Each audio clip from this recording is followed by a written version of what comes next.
Good morning VC, George back with another video finds. I've got 10 LPs to show from the last week. Ridiculous amount. Sold some records too though, so always helps. Yeah, it's a dreek wet day in Scotland, pissing the rain, so I'm taking the day off. Clean some records and play some records and just recover from my weekend. There was a birthday party on Saturday and went from 6 o'clock in the pub to around 4 o'clock in my friend's house, so no golf yesterday while I recovered. Anyway, 10 LPs to fire through, try and do it quickly as possible. First one is my favourite, of course, John Coltrane, Africa Brass from 1961. Really good, really enjoying it. 71, so this was John Coltrane's first album for Impulse when he left Atlantic. Yeah, it was Atlantic. The John Coltrane Quartet. 3 tracks, Africa on the first side, which is absolutely fantastic, 1626. On side 2 we have Green Sleeves, the old folk Green Sleeves. I don't know if it was I don't know, folky, classical old track it's used, and he does a great rendition of that. Real strange to hear it on a jazz version of it, and Blues Minor, which is another Coltrane 720, sees out the album. Yes, one I've been wanting for a while. This is a UK copy, 1973. I think I got off eBay. Excellent condition. Yeah, I mean, the covers Impulse. I think maybe Impulse were the first company to do a gatefold. Might be wrong in that. And they're quite strange too. You'll see that, but the front cover, front jacket, is sort of bigger than the back. I guess it makes it easier to open, to flick open. Yeah. Great album, glad to have this finally in the collection. Nice copy, didn't cost too much. All analog from 1973, John Coltrane, fab album, great to have. Next few I'm going to show are from Blue Note, quite rare Blue Notes in one way or another. Show that one first. So this is Art Blakey. And this album was only released in Japan, live at the Renaissance Club, with Wayne Shorter, Freddie Hubbard, Curtis Fuller, Cedar Walton and Jimmy Merritt. Yeah, no obi, normal Blue Note cover, label, and it's a Japanese insert that you can't read. 5 tracks. So this was recorded in 1962. Released, can't remember the release date here in Japan. Might have been 78. Yeah, it's around about 78, I think. 5 tracks, Mosaic, It's Only a Paper Moon, Ping Pong and Up Jumped Spring. Alternate version. Yeah, nice to have this. I think you pick it up fairly reasonably. It's not too expensive, and a Japanese only release on Blue Note. Art Blakey, live at the Renaissance Club. Next off we have another quite rare one. Is Eric Dolphy. So Eric Dolphy only released one album, and it's a classic in the Blue Note. On the Blue Note label is Out to Lunch, which I think was released after he died. around about 64. Maybe wrong there, not sure. Yeah, so this was released in 1989, 87. Blue Note required the tapes. These were tapes in his personal collection from 1960 and 62. Newly discovered recordings from Eric Dolphy's private collection. So there's 4 tracks: Jim Crow, Inner Flight 1, Inner Flight 2, Improvisations and Tacris. Eric Dolphy. Good one to get. You could, I mean, I think it was only released in the States. It might have got a couple of wee releases in 1989. But first time I'd seen a copy, and really like Eric Dolphy, and yeah, it's nice to pick up his, I think his only second album on Blue Note. But yeah, quite different because they were for his, I don't know if his own personal use or whatever. But first release on 1989. Eric Dolphy, real cool. Next off we have Chick Corea, Circulos Volume 2. There is a Volume 1. This only got a Japanese, I think 1978. It was released in Japan and France. French cover isn't as nice. Japanese always try to do like nice Blue Note covers.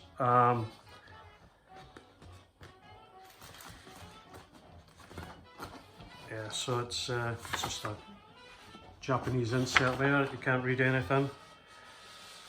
Oh, the back is all in English. There's 3 tracks on this. So it was recorded in 1970. We have Anthony Braxton at alto sax, Dave Holland bass, and Barry Altschul on drums. Or Altschul, don't know. Recorded in 1970, concert in New York. Yeah, it's starting to get a bit out there. Chick Corea on piano, obviously, and is starting to get a wee bit more experimental on this album. So yeah, I may pick up Volume 1. Starting to get a wee bit pricier, these ones. Again, Blue Note, Japanese and French release in 1978, I think. Might have been later, can't remember. Chick Corea. So I've started picking up, these are, I'm going to show you 4 LPs. And it's part of the Blue Note Classic series from 1979 to 1981. Now these were recordings at never seen the light of day, really. Probably during the 60s, most of them. There was 45 albums approximately released, and I've got 4 here at the moment to show you. So a lot of the classic Blue Note artists of the time. So this is a series, and they're quite sort of new agey covers. I don't know why they came out with these covers. Some people like them because they're quite artistic. Some people, of course, hate them. Now, a few of these albums are starting to see their light of day on Tone Poets. Tone like Wayne Shorter's, etc. was in this series. And I dare say they will start getting round to releasing more of these through time. So this is Hank Mobley. It's the album's called Thinking of Home. It was recorded. This one was recorded in July 1970 at Rudy Van Gelder's studio. And we have Hank Mobley tenor sax, Rudy Shaw trumpet, Eddie Dolphy guitar, Cedar Walton piano, Mickey bass, plays bass, and Leroy Williams plays drums.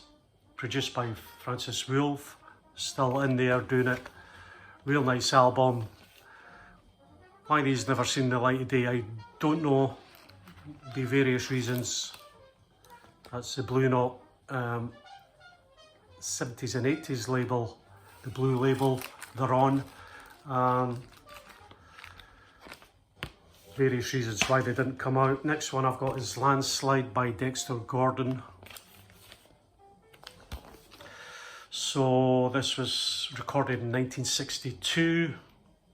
Dexter Gordon tenor sax, Kenny Drew on piano, Paul Chambers bass and Philly Joe Jones on drums. Actually it's like 3 wee different sessions. Then we have Dexter Gordon, Tommy Turntime, Charles Thompson, Al Lucas and Willie Bobo plays on another one.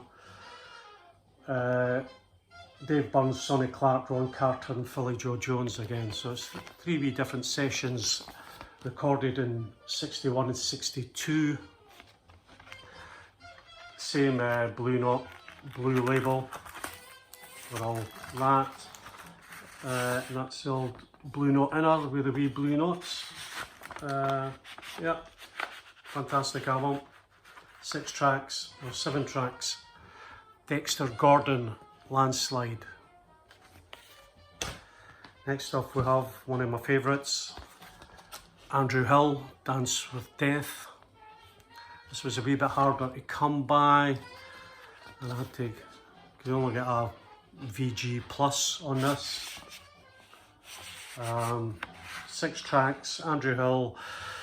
Recorded in 1968 at Rudy Van Gelder's studio. We have Andrew Hill piano, Joe Farrell tenor sax, Charles Tolliver on trumpet, Victor Spolis on bass and Billy Higgins on drums.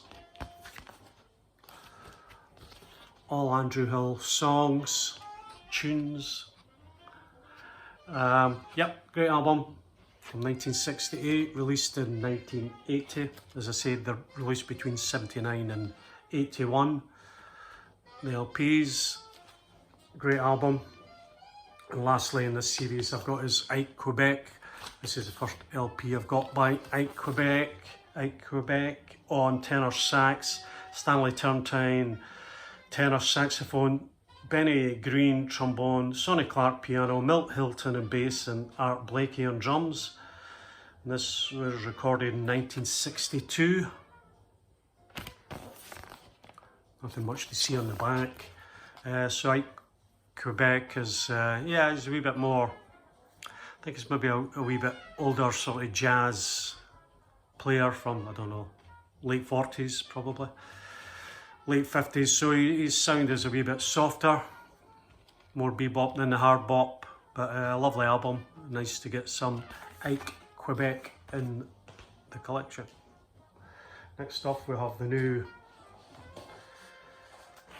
Ornette Coleman 2 LP box set, Genesis of Genius. This is his first 2 albums, the Obi on the box. Lovely textured box, really nice quality, good feel. And that's Ornette Coleman playing in the background. This is his first album, first ever album, Something Else, the music of Ornette Coleman. This is a 5-piece, generally Ornette Coleman plays, his latter albums are 4 quartets. So we have Ornette Coleman, obviously alto sax, Don Cherry trumpet, and we have Walter Norris on piano. I think what I have anyway is the only piano on a Ornette Coleman album. Don Payne on bass and Billy Higgins on drums. And there's 9 tracks on this, released in 1958. Yeah, great album. And if you only want one Ornette Coleman album and you don't want his freer jazz stuff, this is a great LP to have. So that's that one. And the second one in the box is Tomorrow Is a Question. Fantastic cover. Great pick there, Ornette Coleman. Again, we have a few tracks on this. 1, 2, 3, 4, 5, 6, That was about 9 tracks or something. And on the beautiful contemporary label, sort of the gold on black there, really nice.